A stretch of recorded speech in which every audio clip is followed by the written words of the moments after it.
Congress നേതാക്കൾക്കെതിരായ police നടപടികളിൽ ഇളകി മറിഞ്ഞ പാർലമെന്റ്. ലോക്സഭയും രാജ്യസഭയും പ്രതിപക്ഷ ബഹളത്തെ തുടർന്ന് തടസ്സപ്പെട്ടു. പ്രതിപക്ഷം ഉന്നയിക്കുന്ന ഏത് വിഷയവും ചർച്ച ചെയ്യാൻ തയ്യാറാണ് എന്ന് സ്പീക്കർ ഓം ബിർള അറിയിച്ചു. എന്നാൽ പ്രതിപക്ഷം വഴങ്ങിയില്ല. ഇതോടെയാണ് ലോക്സഭ പിരിഞ്ഞത്.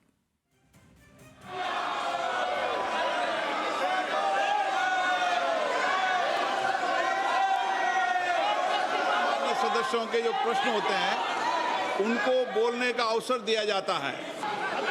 जितनी देर जितने समय आप चर्चा करना चाहेंगे, किस तरीके से नहीं चलाना चाहते, सदन की मर्यादा को नहीं बनाना चाहते तो सदन की कार्रवाई नहीं चलेगी। सदन आज 12 बजे तक के लिए स्थगित किया जाता है. പാർലമെന്റ് ചേരുന്നതിന് മുൻപ് കറുത്ത വസ്ത്രമണിഞ്ഞ ഇന്ത്യ സഖ്യം എംപിമാർ കവാടത്തിൽ മുദ്രാവാക്യം മുഴക്കി പ്രതിഷേധിച്ചു.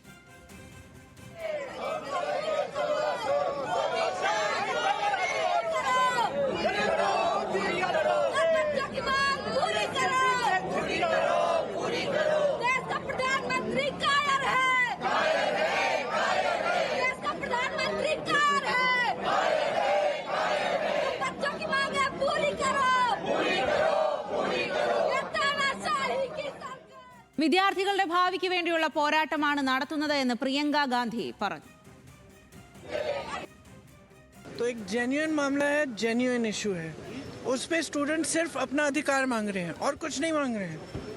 वो सिर्फ ये कह रहे हैं हमें अपना अधिकार दो। हमें कब आप हर एग्ज़ाम को क्या पेपर लीक करा रहे हो?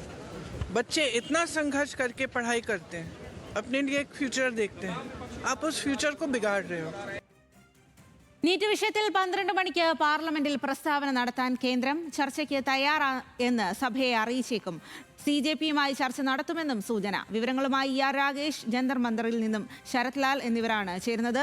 ആദ്യം ER രാഗേഷിലേക്കാണ്. രാഗേഷ്, എന്തായാലും വലിയ പ്രതിഷേധം പ്രക്ഷോഭമൊക്കെ പുറത്തു നടക്കുകയായിരുന്നു വളരെ ദിവസങ്ങളായി, മാസങ്ങളായി തന്നെ. അതിലാണിപ്പോൾ ഈ പ്രതിപക്ഷത്തിന്റെ ശക്തമായിട്ടുള്ള ഇടപെടൽ കൂടി ഉണ്ടാകുന്നു. അതിനു പിന്നാലെ ഇപ്പോൾ പാർലമെന്റിന്റെ ഇരുസഭകളിലേക്കും വിഷയം ചർച്ചയിലേക്ക് എത്തുന്നു.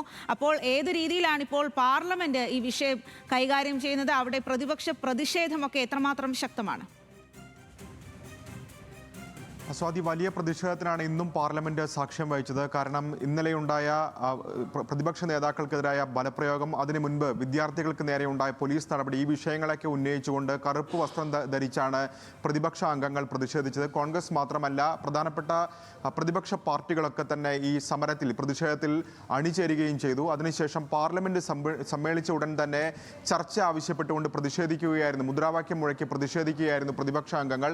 സ്പീക്കർ വ്യക്തമാക്കിയ കാര്യം ചർച്ചയാകാം, പക്ഷേ ചോദ്യോത്തരവേളയുമായി മുന്നോട്ട് പോകും. അതിനുശേഷം ചർച്ച എന്ന നിലപാട് സ്പീക്കർ സ്വീകരിക്കുകയായിരുന്നു. തുടർന്ന് പ്രതിഷേധം തുടർന്നതോടെ 12 മണിവരെ ലോക്സഭ നിർത്തിവെച്ചു. രാജ്യസഭയിലും സമാനമായ സാഹചര്യം തന്നെയാണ് ഉണ്ടായത്. രാജ്യസഭയും ചില നടപടികളുമായി മുന്നോട്ട് പോയി ചെയർ, പക്ഷേ അതിനുശേഷം രാജ്യസഭയും നിർത്തിവെക്കുന്ന സമീപനമാണ് ഉണ്ടായിട്ടുള്ളത്. ഏതായാലും പ്രതിപക്ഷം ഇപ്പോൾ വ്യക്തമാക്കുന്നത് മന്ത്രിയുടെ രാജി, അതല്ലാതെ മറ്റ് തരത്തിലുള്ള അനുനയ നീക്കങ്ങൾക്കില്ല എന്ന നിലപാടിലാണ് ഇപ്പോൾ പ്രതിപക്ഷം ഉറച്ചു നിൽക്കുന്നത്. കാരണം സർക്കാർ ഇപ്പോൾ വ്യക്തമാക്കുന്ന കാര്യം ആദ്യ ദിനം മുതൽ ചർച്ചയ്ക്ക് തയ്യാറായിരുന്നു എന്ന വാദം ഇപ്പോൾ സർക്കാരിന്റെ ഭാഗത്തുനിന്ന് ഉണ്ടാകുന്നുണ്ട്. ഏതായാലും ഇപ്പോൾ 12 മണിക്ക് സഭ സമ്മേളിക്കുമ്പോൾ കിരൺ റിജിജു പാർലമെന്റിൽ സർക്കാരിന്റെ നിലപാട് വ്യക്തമാക്കും. അതായത് ചർച്ചയ്ക്ക് തയ്യാറാണ് എന്ന നിലപാട് വ്യക്തമാക്കും.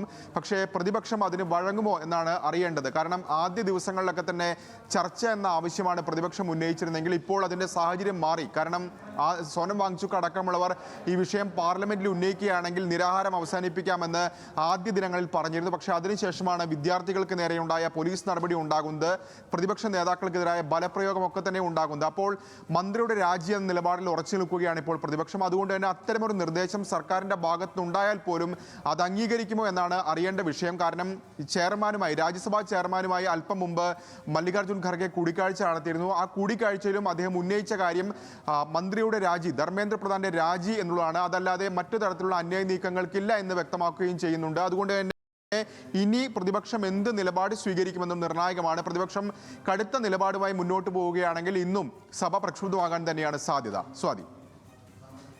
അതുതന്നെയാണ് ഇന്നും സഭ പ്രക്ഷുബ്ധമാകുമെന്നുള്ളതാണ് അതിൽ ഏറ്റവും പ്രധാനമെന്ന് പറയുന്നത്. ഇപ്പോൾ നീറ്റ് വിഷയത്തിൽ 12 മണിക്ക് പാർലമെന്റിൽ പ്രസ്താവന നടത്തും കേന്ദ്രം.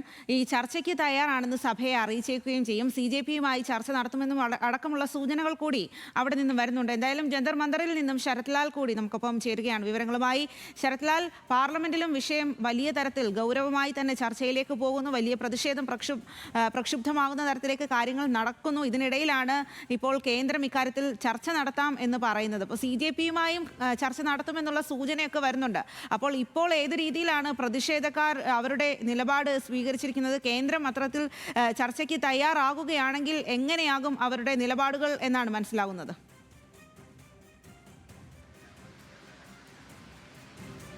CJP വളരെ ഇക്കാര്യത്തിൽ വളരെ വ്യക്തമായി തന്നെ CJP ഒരു നിർദ്ദേശം നൽകിയിട്ടുണ്ട്. കാരണം എന്ന് പറഞ്ഞാൽ തങ്ങൾ ഇനി ചർച്ചയ്ക്ക് കേന്ദ്രമന്ത്രിയുടെ അടുത്തേക്ക് പോവില്ല, ചർച്ചയ്ക്ക് വേണമെങ്കിൽ തങ്ങളുടെ അടുത്തേക്ക് വരണം എന്നൊരു നിലപാടാണ് ഇപ്പോൾ വ്യക്തമാക്കിയിരിക്കുന്നത്. അതുകൊണ്ട് തന്നെ ചർച്ച നടത്തണമെങ്കിൽ കേന്ദ്രമന്ത്രിയോ അല്ലെ കേന്ദ്രമന്ത്രിയുടെ പ്രതിനിധിയോ അല്ലെ കേന്ദ്രമന്ത്രി ആരെങ്കിലും ഇങ്ങനെ സമരപന്തലിലേക്ക് വരണമെന്ന നിലയിലേക്ക് കാര്യങ്ങൾ മാറിയിരിക്കുന്നു. തങ്ങൾ തീരുമാനിക്കും ചർച്ച എവിടെ വെച്ച് നടക്കണം എന്ന കാര്യം CJP ഇന്ന് പരസ്യമായി പ്രഖ്യാപിച്ചിട്ടുണ്ട്. ഈ ആക്രമണങ്ങൾ നടത്തിയത് മുഴുക്കൻ CJP പ്രവർത്തകരല്ല, നുഴഞ്ഞുകാരിയ പോലീസുകാരാണ് എന്നടക്കമുള്ള ആരോപണവും CJP ഇന്ന് അല്പസമയം മുമ്പ് CJP ഉന്നയിച്ചിട്ടുണ്ട്.